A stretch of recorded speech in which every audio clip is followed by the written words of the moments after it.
et que les trônes groupés autour de l'Empire craquaient de toutes parts, Madame Hugo ramena à Paris ses deux plus jeunes fils. L'aîné, déjà sous-lieutenant, demeura avec son père.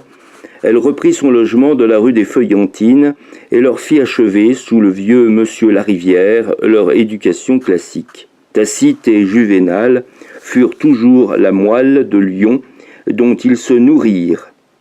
Page 24 de Victor Hugo par Alfred Barboux, chapitre 1, suite.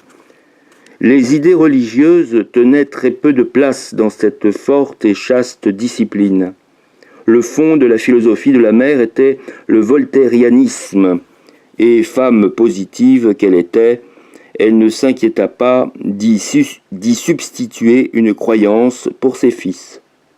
Tous deux, le jeune Victor surtout, avait apporté d'Espagne, outre la connaissance pratique et l'accent guttural de cette belle langue, quelque chose de la tenue castillane, un redoublement de sérieux, une tournure d'esprit haute et arrêtée, un sentiment supérieur et confiant, propice aux grandes choses.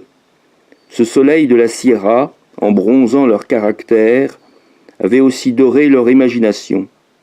Victor commença à 12 ans ses premiers vers dans lesquels il s'agissait de Roland et de chevalerie. Se référer à la biographie Rabbe, R-A-B-B-E.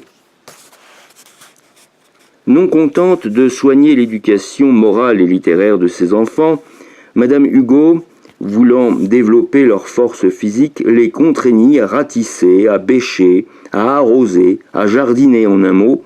Cela les fatiguait, mais c'est peut-être de là que vint à Victor Hugo, a remarqué le témoin de sa vie, le goût qu'il a encore maintenant des jardins incultes qui poussent tout seuls et qui ne se font arroser que par la pluie. Vers cette époque, les deux jeunes gens furent sur le point d'entrer au collège.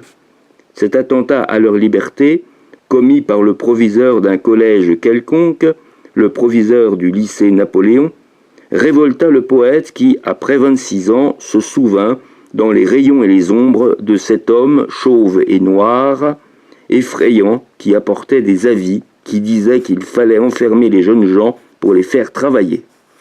Et qu'enfin, il fallait aux enfants, loin des mères, le joug, le dur travail et les larmes amères. Là-dessus, le collège, aimable et triomphant, avec un doux sourire, offrait aux jeunes enfants, ivres de liberté, d'air, de joie et de rose, ces bancs de chêne noir, ces longs dortoirs moroses, ces salles qu'on verrouille et qu'à tous leurs piliers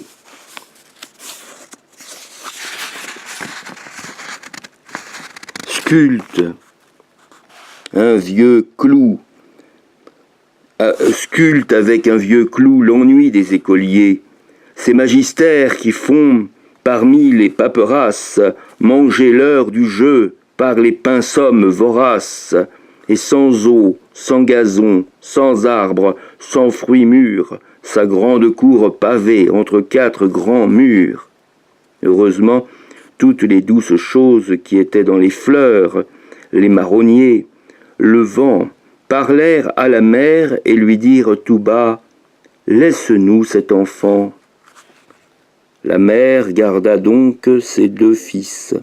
C'était l'époque où l'Empire tombait. L'invasion vint, puis la seconde restauration. Madame Hugo, vendéenne, avait depuis longtemps déjà préparé Victor à aimer le roi. Les leçons de Lahorie l'avaient aidé. L'enfant de 12 ans trouva cependant que c'était déchoir pour la France de tomber d'un empereur à un roi.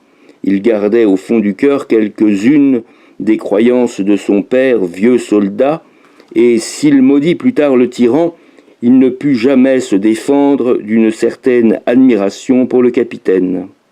Tandis que s'écroulait avec un bruit terrible le trône de celui qui avait versé sur 1000 champs de bataille tout le sang de la France et qui, après tant de victoires, laissait ouvertes aux armées étrangères les portes de Paris, la famille Hugo avait quitté la maison des Feuillantines.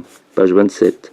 La ville avait eu besoin du jardin pour prolonger la rue d'Ulm et l'on alla demeurer, le 31 décembre 1813, rue du Cherche-Midi, presque en face l'hôtel des conseils de guerre, au rez-de-chaussée d'un ancien hôtel Louis XV.